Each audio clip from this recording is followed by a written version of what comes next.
നമസ്കാരം. വളരെ പ്രധാനപ്പെട്ട ഒരു വാർത്തയിലേക്കാണ് നമ്മളിപ്പോൾ പോകുന്നത്. താരസംഘടനയായ അമ്മയുടെ 31ാമത് വാർഷിക പൊതുയോഗം അവസാനിക്കുന്നു. അവസാന ഘട്ടത്തിലാണ്.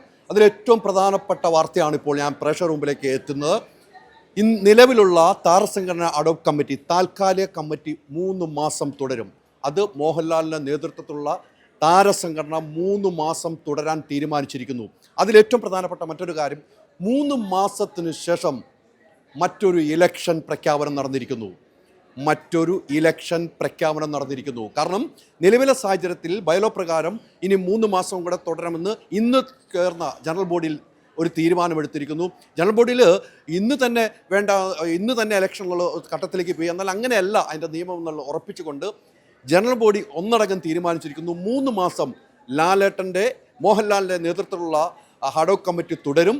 അതിനുശേഷം 3 മാസത്തിന് ശേഷം പുതിയ ഭാരവാഹികളെ തിരഞ്ഞെടുക്കാൻ ഇലക്ഷൻ പ്രഖ്യാപിച്ചിരിക്കുന്നു.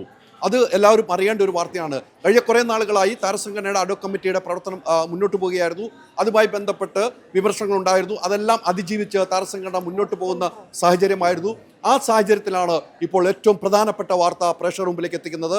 താരസംഘടന അമ്മയുടെ അഡോക് കമ്മിറ്റി 3 മാസം, താൽക്കാലിക ചുമതലയുള്ള കമ്മിറ്റി 3 മാസം മോഹൻലാലിൻ്റെ നേതൃത്വത്തിൽ തുടരുകയും 3 മാസത്തിന് ശേഷം പുതിയ ഒരു ഇലക്ഷൻ, ആ ഇലക്ഷൻ പ്രക്രിയയ്ക്കുള്ള സമയമാണ് 3 മാസം.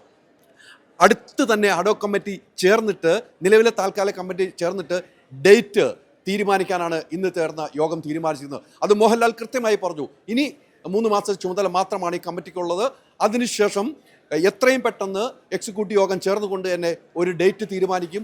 ആ ഡേറ്റിൻ്റെ അടിസ്ഥാനത്തിൽ 3 മാസത്തിന് ശേഷം ഇലക്ഷൻ എന്ന പ്രക്രിയയിലേക്ക് പോകുന്നു എന്നൊരു ഏറ്റവും പ്രധാനപ്പെട്ട വാർത്തയാണ് ഞാൻ പ്രേക്ഷക മുമ്പിലേക്ക് എത്തിക്കുന്നത്.